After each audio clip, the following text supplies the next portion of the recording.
रहो रसिका भुवि भावुका। जयति पराशर सूनो सत्यवती हृदय नंदनो व्यास। यस्यास्ति कमल गलितं वाङ्मयाय नृत्यजत पीबति। वहन्ति पुस्तकं मालां वादयन्ति च कच्छपिं। दयावती दीनजने तां नमामि सरस्वतीं। सर्वप्रथम गुरु महाराज श्रीमद् भक्ति वेदांत नारायण महाराज के चरणों में अनंत कोटि दंडवत ज्ञापन करने के उपरांत उपस्थित वैष्णवजन, मातृजन, भातृजन सभी को मेरा यथायोग्य आज कथा का अंतिम दिन। वैसे कथा तो अंतिम दिन नहीं आती है, क्यों? ये तो अनवरत चलती रहती है। यहां समापन है तो कहीं शुरुआत है। ये गोलोक वृंदावन धाम का अमृत रस जब से धराधाम पर आया, परीक्षित महाराज के माध्यम से, सुखदेव जी की कृपा से, तब से अनवरत ये धारा प्रवाह चल रहा है। रस जब कंस को गति प्राप्त हो गई, भगवान कृष्ण ने कंस को गति दी, तो उसकी दोनों पत्नियां आस्ती और प्राप्ति रोती रोती अपने बाप जरासंध के पास पहुंची। जरासंध ने जब इनको विधवा के लिबास में देखा, आश्चर्यचकित रह गया। क्यों? इसने बलशाली पुरुष देख करके उनका विवाह किया था उनके साथ, और तुम्हारी ये हालत। रोने लग गई। कौन है ये? महाराज, एक छोटा सा बालक, 11 साल की उम्र में कंस का वध किया भगवान ने। 11 साल की उम्र, जिससे बड़े बड़े योद्धा सूरवीर डरा करते थे, उस व्यक्तित्व को कन्हैया ने आकर के बिना कोई अस्त्र से, एक घूंसे के प्रहार से कंस का वध किया। कितनी ताकत होगी इनमें! इसलिए इनको पूर्ण ब्रह्म परमात्मा कहते हैं। इसलिए अर्जुन वंदना करता है, परम ब्रह्म परम धाम पवित्रम परमम भवान पुरुषम शाश्वतम दिव्य मादिदेव अजम विभो। प्रभु, आपके पार को पाया ही नहीं जाता।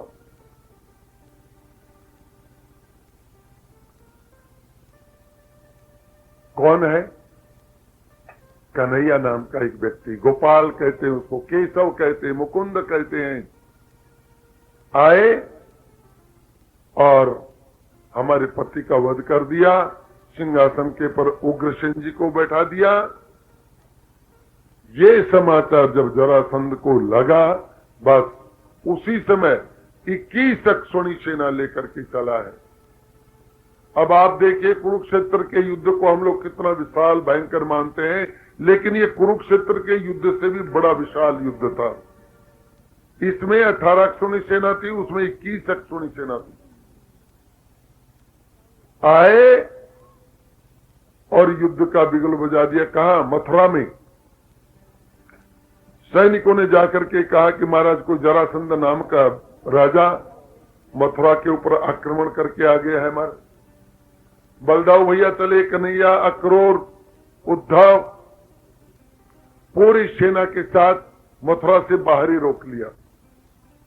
घमासान युद्ध, लेकिन इन्होंने पूर्ण ब्रह्म का परिचय यहां भी दिया। 21 अक्षौणी सेना का वध देखते देखते, लेकिन भाग्यशाली है ये सेना। क्यों? कन्हैया को देखते देखते शरीर छोड़ रही है। भीष्म पितामह को पूछा था भगवान अर्जुन ने, कुछ अन्य लोगों ने, दादा, हाँ, आप तो पांडवों को बहुत चाहते थे ना? हाँ। और आप कृष्ण को भी बहुत चाहते थे? हाँ। तो फिर आपने पांडवों से विरुद्ध युद्ध क्यों किया? पांडवों से क्यों युद्ध किया आपने? तो दादा कह रहे हैं इसमें मेरा स्वार्थ है। क्या स्वार्थ है? इसके साथ इसका एक दोस्त है कालियवन। कालियवन को जब भगवान ने देखा तो भगवान समझ गए इस व्यक्ति की मृत्यु मेरे हाथ से नहीं है। देखो, ठाकुर को सब पता है, इनको सब पता है कौन कहां मरेगा, किसकी उम्र कितनी लंबी है। ये कालियवन मेरे हाथ से नहीं मारा जाएगा। तो इसकी मृत्यु है। एक गुफा में सो रहा है राजा मुचकुंद नाम का व्यक्तित्व है। मुचकुंद महाराज कौन थे?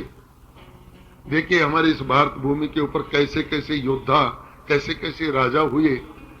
जब इंद्र के ऊपर अगरबत्ती बहुत ज्यादा गड़ो बैठा दी, फिर गाओ।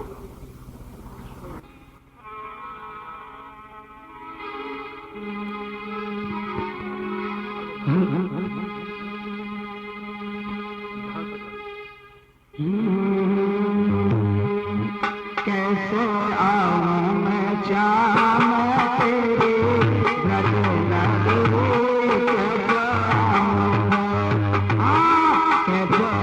मैं सारिया तेरे ब्रज नगरी, कैसे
लो और 14 भवन में फैलो कारोबार करो, तीनों और 14 भवन में फैलो कारोबार करो। युगा युगा से सरपट जोड़ा, युगा युगा से सरपट जोड़ा, हरे कृष्णा सरकार हरे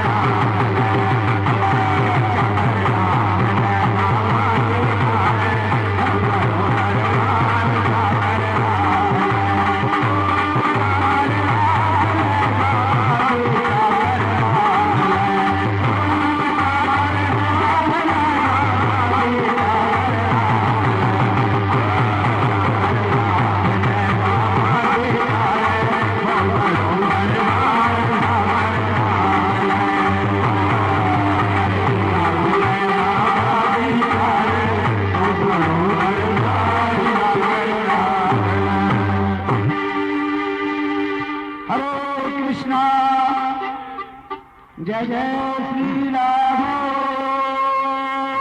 श्याम। देवता और दानों का युद्ध हुआ। देवता लोग परास्त होने लगे तो इंद्र आया कहां? पृथ्वी के ऊपर। यहां के उस समय के सम्राट मुचकुंद महाराज अपनी मदद के लिए भिक्षा मांगी। एक इंद्र का राजा पृथ्वी लोक के राजा से भिक्षा मांग रहा है, क्या चाहिए? मुचकुंद महाराज को कहा कि महाराज मेरी मदद कीजिए, दानव हमारे ऊपर भारी पड़ते जा रहे हैं, आप हमारी मदद कीजिए। तो मुचकुंद महाराज गए इंद्र की मदद करने के लिए। दानों से युद्ध हुआ, हजारों वर्ष तक युद्ध चला। चलने के बाद इंद्र विजयी हुआ।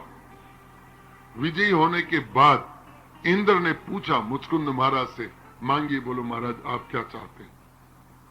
मुचकुंद महाराज ने कहा कि मुझे मुक्ति दे दो। मना कर दिया, मुक्ति मैं नहीं दे सकता, तो मुक्ति तो मुकुंद दे सकते हैं। इसलिए मैं बार बार तुम्हें कहता हूं, अगर भजन करना हो तो मुकुंद का, गोपाल का, गोविंद का, हर किसी का भजन मत किया करो। हमारी पुरानी परंपरा आप देखिए, हमारे गांव के मंदिरों में गोपाल जी का मंदिर जरूर हुआ करता था। क्षत्रिय कुल जब यहाँ राज्य किया करते थे, प्रत्येक गांव में गोपाल जी का मंदिर हुआ करता था। क्यों? जानते थे, वो शास्त्र के ज्ञाता थे, उस समय के विद्वान पंडित जानते थे कि बिना कृष्ण के भजन के बिना कभी तुम्हें मोक्ष, मुक्ति, प्रेम मिल नहीं सकता। अरे नरसिंह जी 7 दिन तक शंकर भगवान के मंदिर में पड़े रहे, भूखे प्यासे। शंकर भगवान ने सोचा मेरा व्रत कर रहा है। शंकर भगवान प्रसन्न हो गए, बोलो मांगो क्या चाहिए? बोलो महाराज मुझे कुछ नहीं पता है क्या चाहिए, आप दीजिए, क्या देंगे? जानते हो शंकर भगवान ने क्या दिया? उनको कृष्ण भक्ति दी। रास में ले गए एक रात, स्वामी जी से आदेश लेकर के एक रात नरसिंह जी को मसाल सेवा दिलाई, और वो नरसिंह कृष्ण भक्ति में पारंगत हुए। कहते हैं मुचकुंद महाराज थे नरसिंह जी, ऐसा कुछ संत लोग कहते। तो मुचकुंद महाराज ने कहा मुझे मुक्ति दे दो। इंद्र ने कहा कि महाराज मैं मुक्ति नहीं दे सकता, मुक्ति मेरे हाथ में आई नहीं, तो और कुछ भी आपको चाहिए वो हमसे मांगिए। तो बोलो मैं थक गया, 1000 वर्ष तक युद्ध किया है मैंने, अब मैं थोड़ा विश्राम करूं, मुझे ऐसी जगह विश्राम दिलाओ जहां मेरे विश्राम में कोई विक्षेप न डाले, कोई बीच में आकर के मुझे जगाए नहीं। इंद्र ने कहा हमारे इसकी व्यवस्था तो हम कर देंगे। एक पहाड़ी की गुफा में लेके, विशाल गुफा, यहां आप सो जाइए, और आपको हम वरदान देते हैं जो आदमी आपको नींद से जगाएगा उसके ऊपर आपकी दृष्टि पड़ते ही भस्म हो जाएगा। भगवान कृष्ण को पता है कि मुचकुंद महाराज कहां सो रहे, और कालयवन की मृत्यु मुचकुंद महाराज के हाथ से है। ये जरासंध के साथ आया है युद्ध करने के लिए। आज नई लीला की कन्हैया ने क्या रथ छोड़ करके दौड़े हैं, नाम पड़ गया रणछोड़दास। आज एक नया नाम पड़ा, रणछोड़दास। क्यों? रण को छोड़ करके भगे, बुद्धि को कर दिया भ्रमित। कालयवन दौड़ा इनके पीछे, छोड़ूंगा नहीं, कहीं भी जाओ मारूंगा। आगे कन्हैया कभी दिख जाते हैं, कभी नहीं दिखते हैं। पीछे पीछे मुचकुंद दौड़ा आ रहा है, ले जा रहे हैं कहां? उस गुफा में जहां मुचकुंद महाराज सो रहे हैं। गए, दरवाजे पर खड़े हुए देखे आ रहा है काल यवन। गोविंद ने क्या किया, स्वयं अंदर गए, अपना पीतांबर उतारा, मुचकुंद महाराज को उड़ा दिया और स्वयं जाकर के पीछे छुप गए। काल यवन बुद्धि का, ये देखिए राक्षस में और समझदार व्यक्ति में कितना फर्क है। ध्यान से सुनना इसको। समझदार व्यक्ति होगा वो प्रत्येक काम को सोच करके करेगा, पहले 3 बार सोचेगा फिर करेगा। और मूर्ख आदमी क्या करेगा, सोचेगा नहीं, करेगा पहले। अब काल यवन की क्या मूर्खता है, उसने ये नहीं देखा कि इस पीतांबर के नीचे कौन सो रहा है। उसने तो ये देखा ये कन्हैया का पीतांबर है, डर के मारे वो ही सो गए यहां। लेकिन कन्हैया ने की है चालाकी, आया और मारी 1 लात मुचकुंद महाराज को। ये वर्षों से सोए पड़े हैं, 1 लात से कोई फर्क नहीं पड़ा। फिर दूसरी लात, तीसरी लात, 5। जब 5 लात पड़ी तो मुचकुंद महाराज की तंद्रा टूटी, शरीर हिला। देखा आज तो कोई मेरी नींद में विक्षेप डाल रहा है, तो धीरे से उठे और मुचकुंद महाराज ने एक विशाल शरीर, काली उनकी हवा खराब हो गई। रे भाई ये तो गोविंद नहीं, ये तो और ही कोई है। और महाराज इन्होंने आंख रगड़ी और रगड़ते ही जैसे दृष्टिपात हुआ, कालेवन जल करके भस्म हो गया। यह है प्रभु का चमत्कार। और आप देखिए, कुछ मूर्ख लोग कहते हैं ना कन्हैया भगवान नहीं, पूर्ण ब्रह्म परमात्मा नहीं। अब पूर्ण ब्रह्म परमात्मा है या नहीं, इसका प्रमाण देखिए यहां पर। जिस आंखों की रोशनी से अभी अभी काल यवन मरा है और उसके सामने जब भगवान आए, कन्हैया निकल करके आए, देखा काल यवन तो मर गया, अब चलते हैं। अब निकल करके आए तो कन्हैया के सामने मुचकुंद महाराज की आंखें एकदम चौंधी आ गई, आंखें बंद हो गई, देख नहीं पाए। प्रभु ने अपना पूर्ण प्रकाश दिखाया तो हाथ जोड़ करके वंदना करके कहने लगा, महाराज आप कौन हैं? मुझे तो सूर्य के समान तेज दिख रहा है, बाकी और कुछ नहीं दिख रहा। आप हो न हो पूर्ण ब्रह्म परमात्मा है, मेरे ऊपर कृपा करने के लिए, दर्शन देने के लिए आए हैं, महाराज कौन है? तब भगवान ने अपने प्रकाश को समेटा, तब वो देख पाया।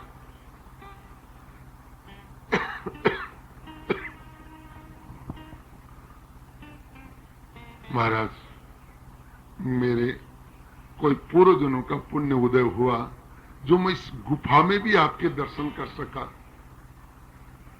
अब ये पुण्य तो है कि हम लोग सब बैठ करके घर का कान बून बंद करके और ठाकुर जी की कथा सुन रहे हैं, ये पुण्य नहीं है तो क्या है? वरना इतारा तो थे बैठ घर के बाहर ने चुगली चाटा કર્યા करो, बा फलानी है चे डिकड़ी है चे, यही बात हुआ करे। लेकिन आज देखो कितनी सुंदर यहाँ कथा चल रही है और आप लोग बड़े ध्यान से सुन रही हो उसको। ये भाग्य तो है, इस भाग्य से तो ये कथा कहीं से चल करके आई है। महाराज हाँ बस अब मुझे मुक्ति दे दीजिए। नहीं, 1 जन्म और लेना पड़ेगा। ऐसा वरदान दे करके भगवान वहां से आए तो यहां चारों तरफ द्वारका को घेर मथुरा को घेर रखा है जरासंध ने। भगवान ने देखा कि रोजाना रोजाना के युद्ध से मथुरावासियों को बड़ा क्लेश होता है, दुख होता है, इसलिए इस झंझट को खत्म करें।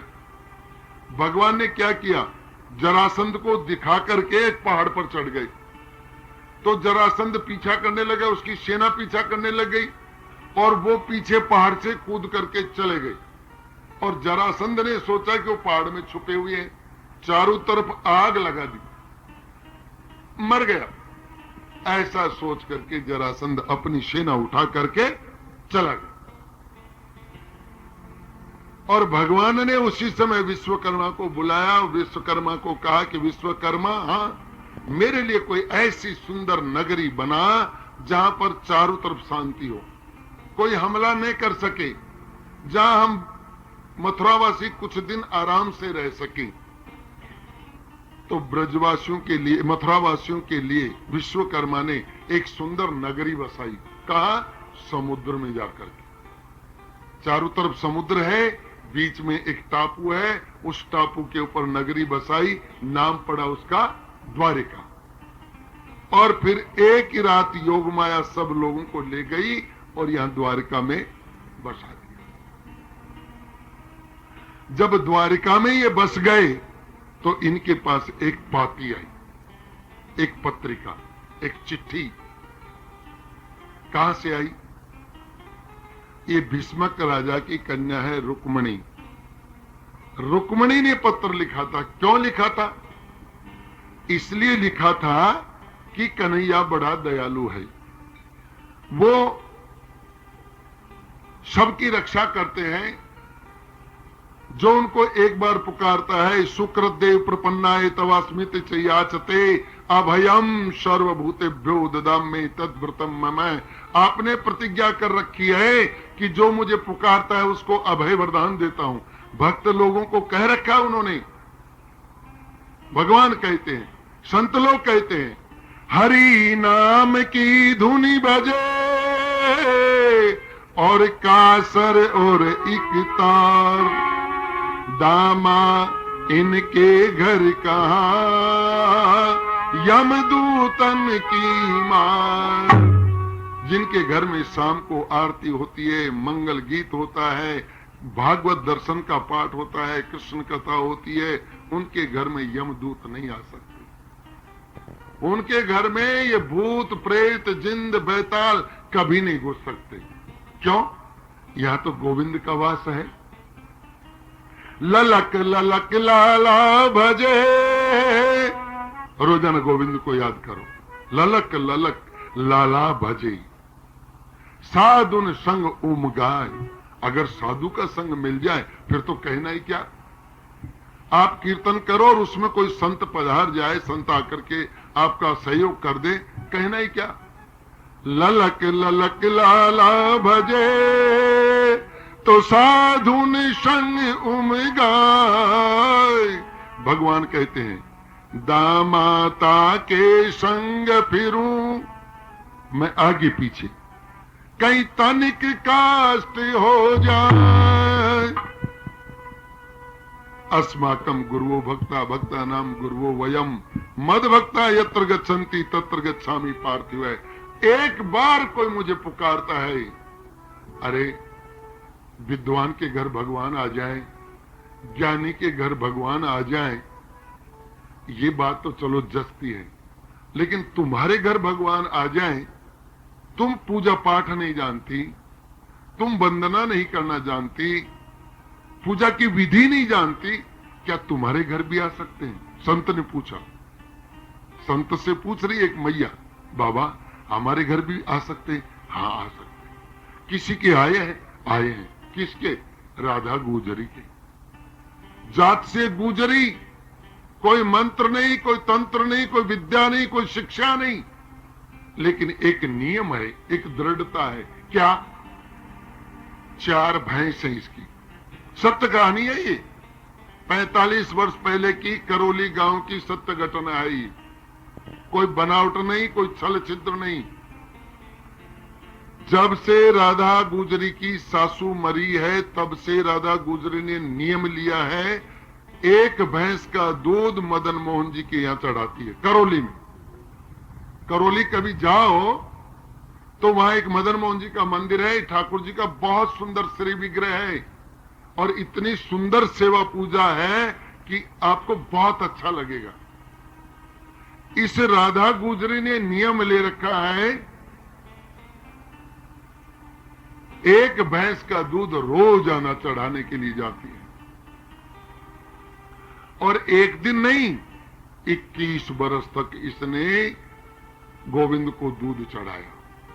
रोजाना दूध निकाले, सर पे रखे, और 7 किलोमीटर पैदल चल करके रोजाना दूध देने के लिए जाए।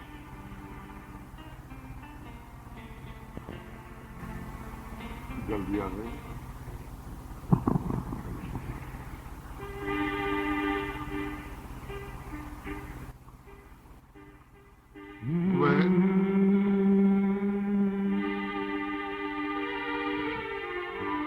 एक भजन महाराज जी की परम शिष्य जो पाटन से पधारी हुई है, ये भाई बार बार कह रही है भैया एक भजन सुना दो, हमें भजन सुनाऊंगा, ये नाचेगी। मत मरे रे सामरिया थारा दुखड़ा से मटकी फोड़ के कमोरा मत मरे रे सामरिया थारा दुखड़ा से मटकी फोड़ के कमोरा मटकी फोड़ के कमोरा तेरे चाँद मटकी फोड़ के कमोरा मटकी फोड़ के कमोरा तेरे चाँद मटकी फोड़ के कमोरा मत मरे रे सामरिया थारा दुखड़ा से मटकी फोड़ के कमोरा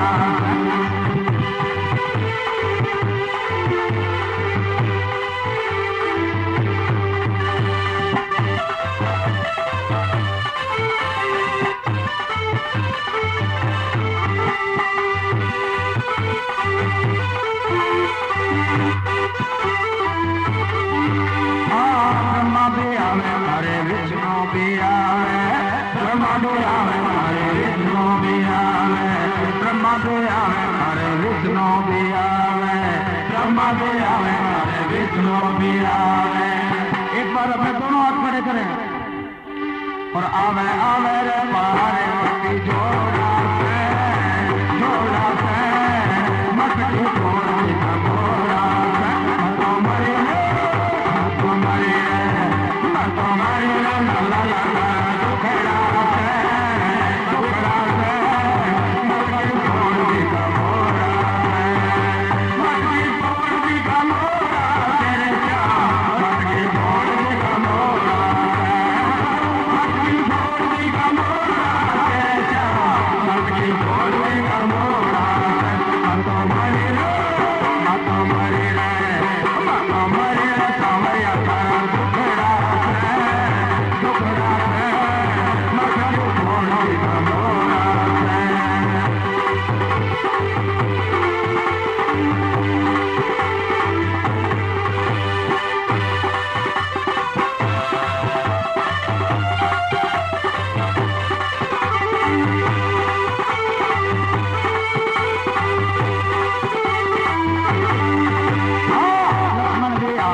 हमारी जेठानी।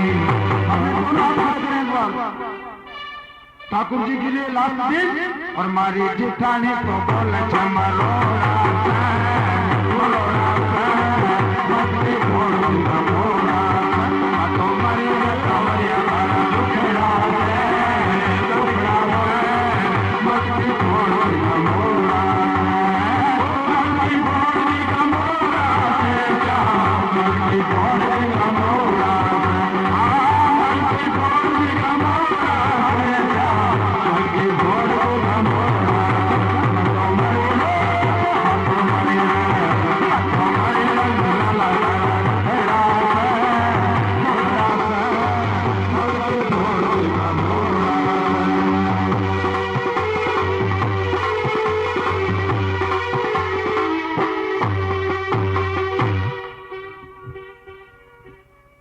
इक्कीस बरस तक राधा गुजरी ने दूध पिलाया ठाकुर जी को और 7 किलोमीटर से सर पर रख करके बर्तन लाती है, दूध दे करके जाती है और फिर लौट जाती है बर्तन को लेकर के। आज एक ऐसी घटना घटी, राधा गुजरी को कलंक लग गया। 21 बरस की तपस्या के ऊपर पानी। क्या हुआ? आज जब ये दूध लेकर के आई, जब दूध को गिरा रही थी पुजारी के बर्तन में, उसमें एक मछली का टुकड़ा आया। मछली का टुकड़ा ये कहां से है? ये तो मैं नहीं। पुजारी ने कहा, रे राधा, हाँ तू रोजाना दूध लाती है, इसमें नदी का पानी मिला करके लाती है? नहीं नहीं बाबा, मैं दूध निकालती हूँ, मुंह बांधती हूँ और सीधा आपके पास ले आती हूँ। तो फिर इसमें मछली का टुकड़ा कहां से आया? ये तू झूठ बोल रही है। तू नदी में से पानी मिला करके लाती है, उसमें ये मछली का टुकड़ा आया है। राधा गुजरी रोने लग गई, महाराज मैंने जीवन में कभी एक बूंद पानी नहीं डाला, लेकिन तेरी बात का विश्वास कौन करे? नहीं, आगे से कभी दूध मत लाना, खबरदार, तेरा दूध कभी भोग लगेगा ही नहीं। और राधा गुजरी के देखते देखते वो पूरा दूध नाले में डाल। पूरे बाजार में आवाज लग गई कि राधा आज तक पानी में, दूध में पानी मिलाकर लाती रही। लोग छीछी करने लग गई। राधा को कलंक लग गया। राधा किसी से बोली नहीं और रोती रोती आई और अपने कमरे में कमरा बंद कर लिया और सबसे आवाज बंद कर दी। मेरी 21 वर्ष की तपस्या के ऊपर गोविंद ने कैसा कलंक लगा दिया। आज के बाद मैं किसी का मुंह देखूंगी नहीं, किसी से बात नहीं करूंगी, किसी से मिलूंगी नहीं।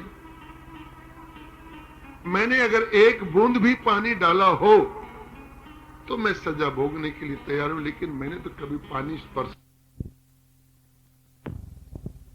है ने रोरव जैसे नरक का डर है। राधा ने दरवाजा खोला तो सामने चतुर्भुज भगवान खड़े हैं, शंख चक्र गदा और पद्म लिए। एक हाथ में राधा गुजरी के लिए थाल है, पीतांबर पड़ा हुआ है, मुकुट लगा हुआ है। राधा ने कहा, मेरा तो ये भगवान नहीं। दरवाजा वापस बंद कर लिया। मेरा भगवान तो ऐसा नहीं, मेरे भगवान के तो 2 हाथ हैं, काला है, वो तो मूर्ति कोई भगवान मानती है। ऐसा मेरा भगवान नहीं। 4 हाथ नहीं, ऐसा मेरा भगवान नहीं। भगवान समझ गए, ये तो जो मूर्ति है मंदिर की, उसी को भगवान समझती है, मेरा असली स्वरूप नहीं जानती। अच्छा एक काम कर, अब की बार दरवाजा खोल, तेरा ही ठाकुर मिलेगा तुझे। दरवाजा खोला तो सामने जो पत्थर की मूर्ति मंदिर में है, वैसा स्वरूप बना के बाहर खड़ा है। अब तो विश्वास हो गया।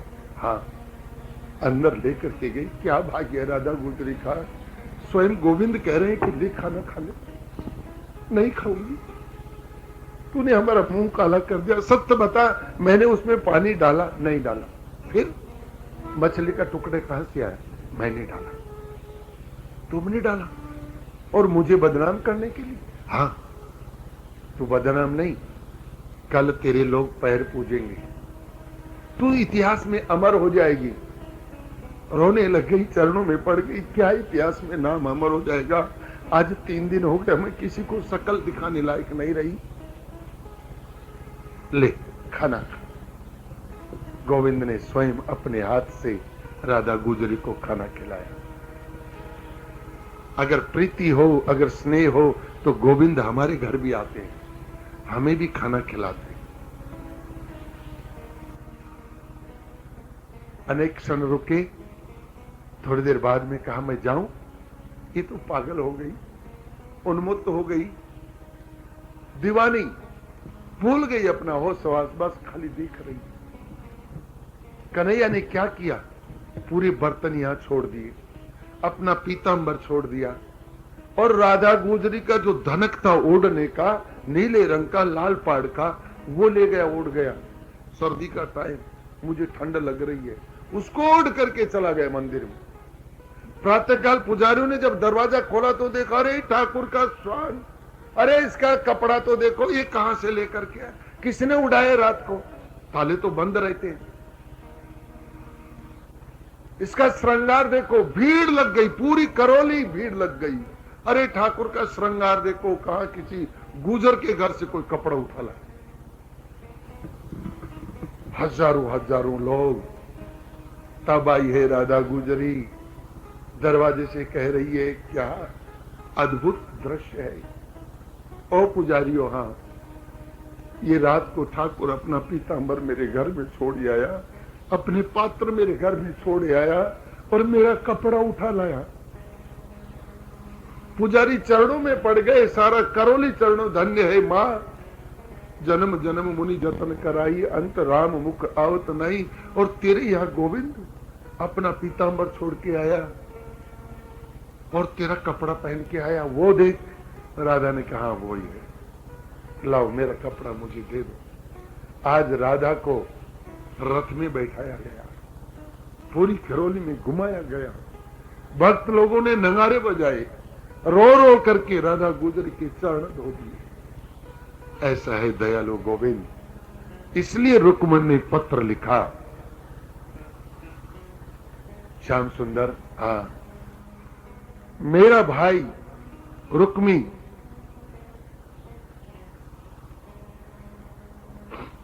मेरा विवाह से सुपाल से कर देना चाहता है। मेरी तनिक इच्छा नहीं कि मैं उससे विवाह करूं, मेरी एक इच्छा है, क्या?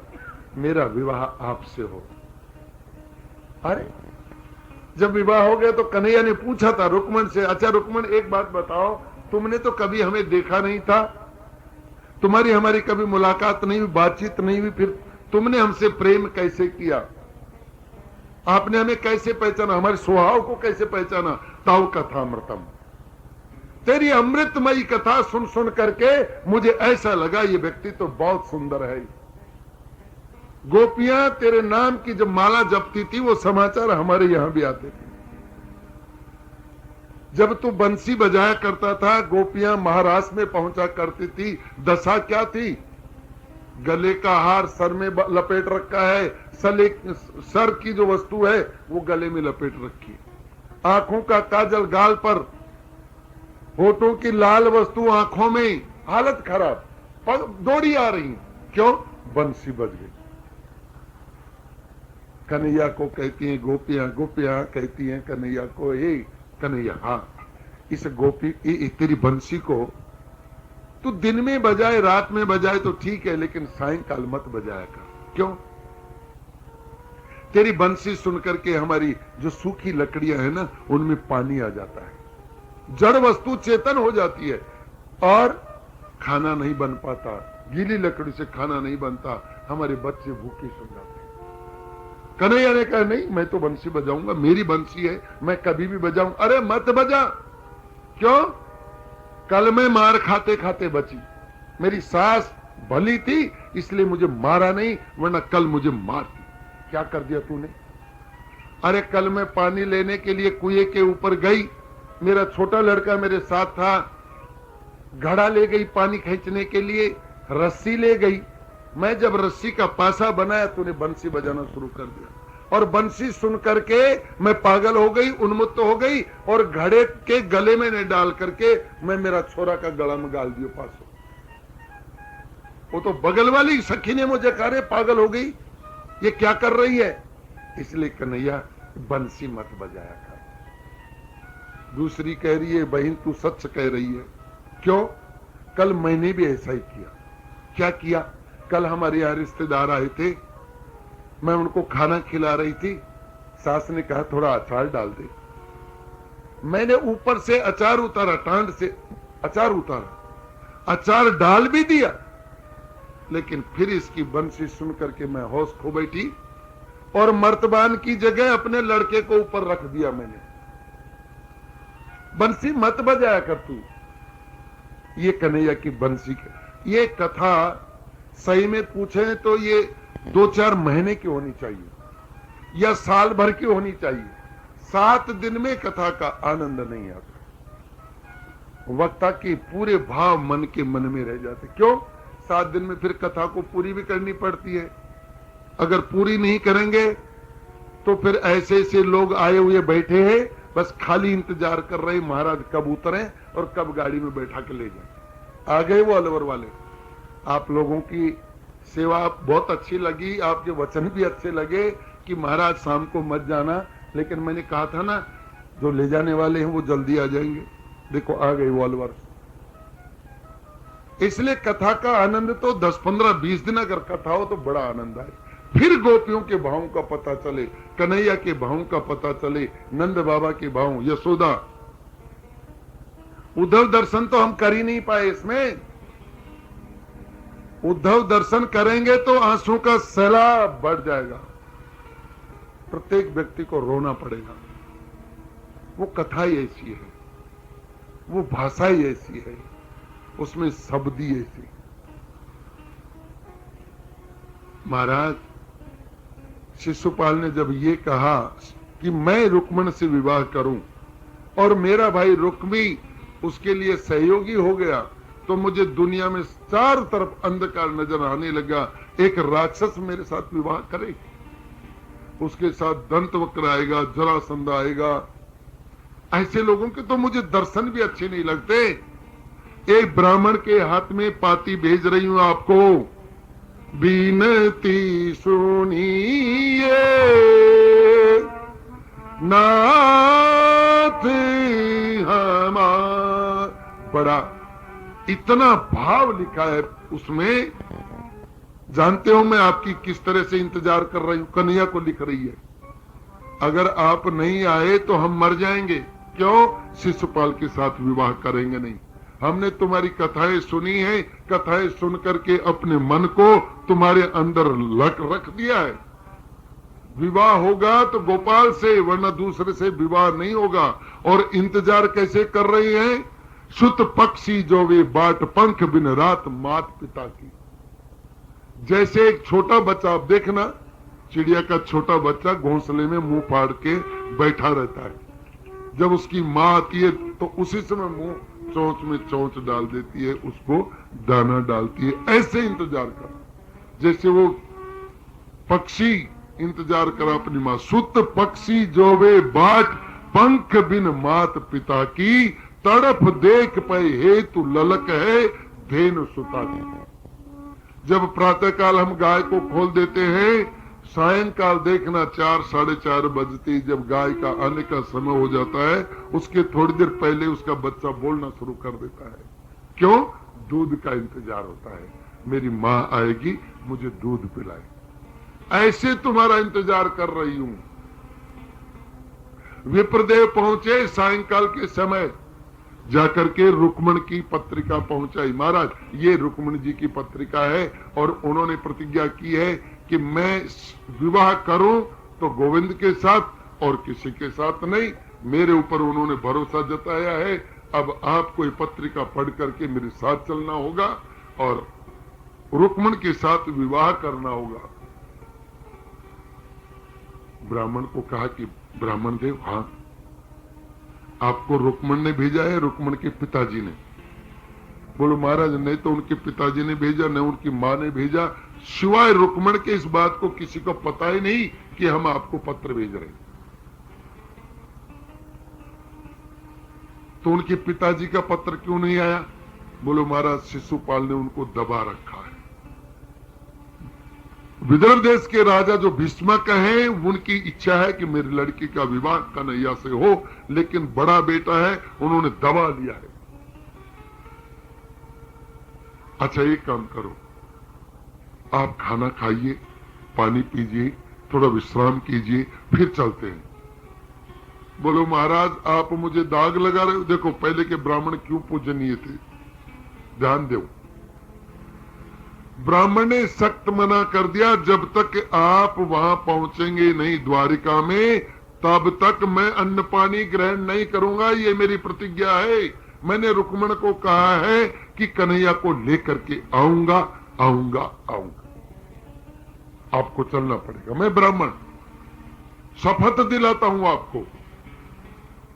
महाराज कन्हैया उसी से मैं तैयार हो गया, लेकिन गलती क्या कर गई, ने बलदाऊ भैया को कहा, ने रेवती भाभी को कुछ कहा और अपना रथ सजाया, रथवान को बुलाया, ब्राह्मण देव को अपने रथ में बैठाया और रथ को गति दी। किधर? भीष्मक देश की तरफ, विदर्भ देश की तरफ आए हैं। ऐसे रह गया है विदर्भ देश, सामने राजधानी आ गई है। तो कन्हैया ने कहा कि भैया एक काम करो पंडित जी, क्या? अपनी राजा की लड़की को जाकर के कहना कि कन्हैया इतनी दूर से चल करके आ गया है, अब थोड़ा कष्ट तुम्हें भी करना पड़ेगा। क्या कष्ट है? आपको मुझे अकेले में मिलना पड़ेगा। कहां मिले? वो देखो दुर्गा मंदिर है, उस दुर्गा मंदिर पर अगर वो आ जाएगी तो मैं उसको ले जाऊंगा, दुर्गा मंदिर पर अगर वो नहीं आएगी तो मैं नहीं ले जाऊंगा।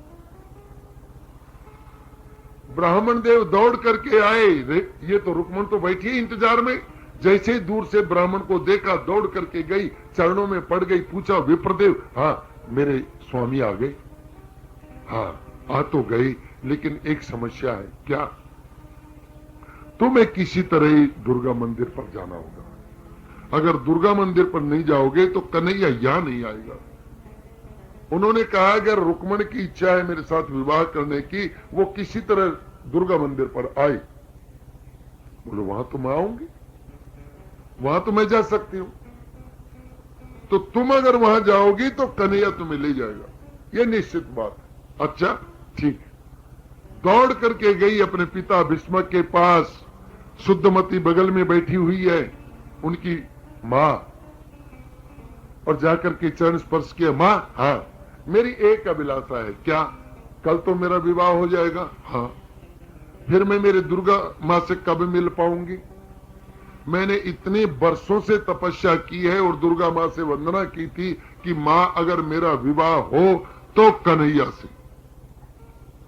अब कन्हैया से तो चलो विवाह नहीं हुआ तो कम से कम उलहना तो दे के आओ कि इतने दिन वर्ष तपस्या की और मेरा विवाह तो कन्हैया से हुआ नहीं।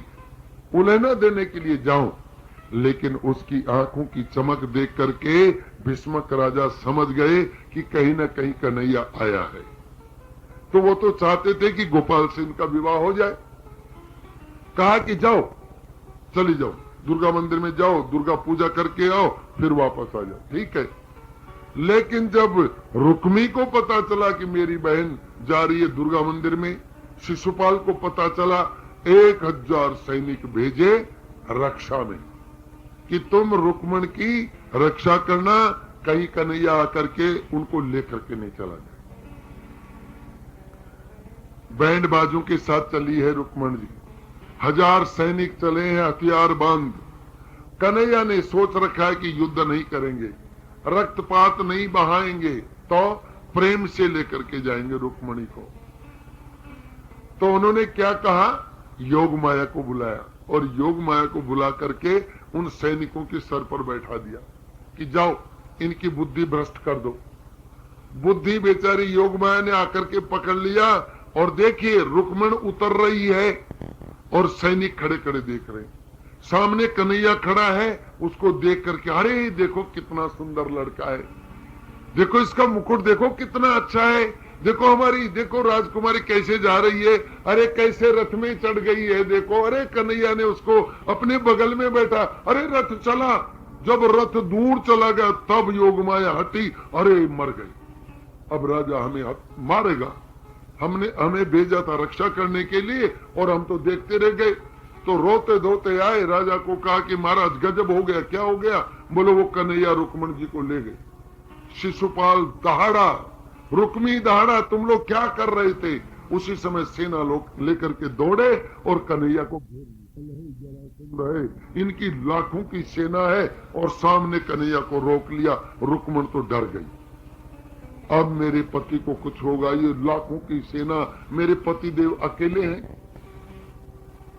लेकिन देखिए, आप लोग कथा सुनते हो लेकिन कथा का रस नहीं पीते। क्यों?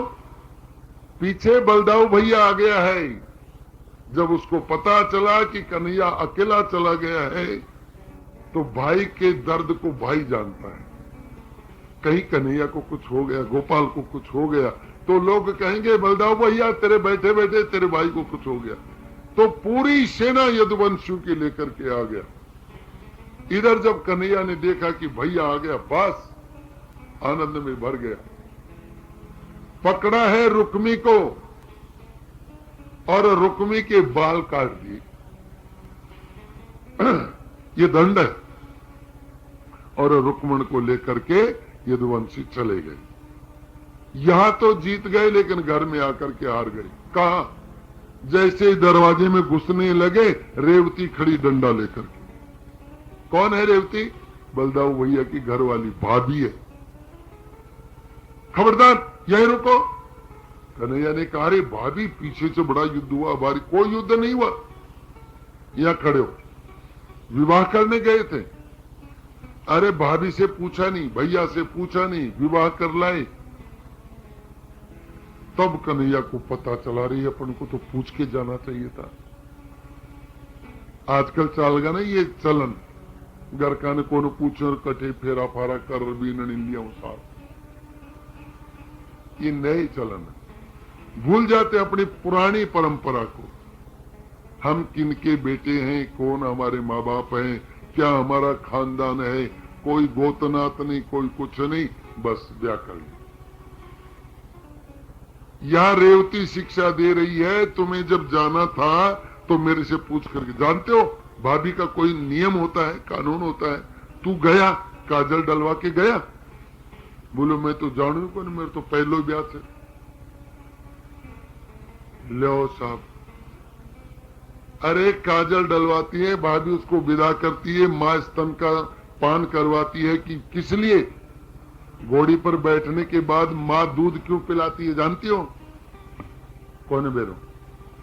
अब मैं बताऊंगा। इसलिए पिलाती है कि बेटे दूसरे देश में जा रहा है, दूसरे गांव में जा रहा है, मेरी बात को, मेरे दूध को मत लजा देना। इसलिए थे 100 रुपया दिया और दूध के घोंटले चाल मेरा भाई। नहीं, मां की, अपने कुल के, अपने खानदान की इज्जत का सवाल है वहां। इसलिए उसको लजा मत, इसलिए मां स्तन पिलाती है। भाभी का आंख में काजल डालती है, क्यों डालती है जानते हो? नहीं जानती। इसलिए डालती हो काजल। आज तक तुम कंवारे थे, जो कुछ किया सो किया, लेकिन आज तुम शादीशुदा होने जा रहे हो, एक पराए घर की लड़की तुम्हारे साथ आएगी, इसलिए अब अपनी नजर को ठीक कर लेना। पराई लड़की अपनी माँ बहन के समान समझना। आज के बाद इन आंखों की दृष्टि को कहीं गंदे मत कर लेना, इसलिए काजल डालती है। खाली 100 रुपए के लिए कौन डाले? वो शिक्षा देती है कि नजर दृष्टि को सही रखना। अब बोलो तो बोलो भाभी अब कर लो जो भी कुछ करना हो। हाँ, उस समय नहीं हुआ, अब करो। तो भाभी ने काजल डाला, बदले में बोलो क्या चाहिए? बोले ये जो तू बहू लाई है ना, यही मुझे दे दे। क्यों? सेवा करवाऊं। अब देखो रुक्मणी यहां खड़ी है, कुछ नहीं बोल रही है। वो इतनी बात कर रही है लेकिन रुक्मण कुछ नहीं बोल रही। लेकिन आज की अगर रुक्मणी हुए ना तो वह मन में सोच रही, जिठानी तेरा जच सो कर ले, महीना पाछे देख तो न बता दूंगी। आज तो तेरे जच सो कर ले, लेकिन तू मेरा दाव में आवेगी। लेकिन रुक्मण ऐसा नहीं सोच, वो अपनी उसको बड़ी बहनी समझ रही है। ऐसा तो कहीं भागवत में लिखा नहीं कि रुक्मण और वो रेवती कभी लड़ी हो, कभी नहीं, ऐसा भागवत में नहीं लिखा। ऐसा अगर कोई घर हो तो वो भी भागवत में लिखने लायक है, जिसके घर में कभी झगड़ा नहीं। श्री कृष्ण गोविंद हरे मुरारी, श्री कृष्ण गोविंद हरे मुरारी, श्री श्याम सुंदर राधा बिहारी, श्री श्याम सुंदर राधा बिहारी। राधिका गोरी छे ओ ब्रज की छोरी छे, मैया राधे मेरो। राधिका गोरी छे ओ ब्रज की छोरी छे, मैया राधे मेरो। अरे नंदन बजाए था, अरे नंदन बजाए था, राधिका गोरी छे ओ ब्रज की छोरी छे, मैया राधे मेरो। मैया राधे मेरो।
गोविंद का दूसरा विवाह, पहला तो रुक्मण जी के साथ हुआ और फिर 2 विवाह एक साथ हुए। कैसे हुए?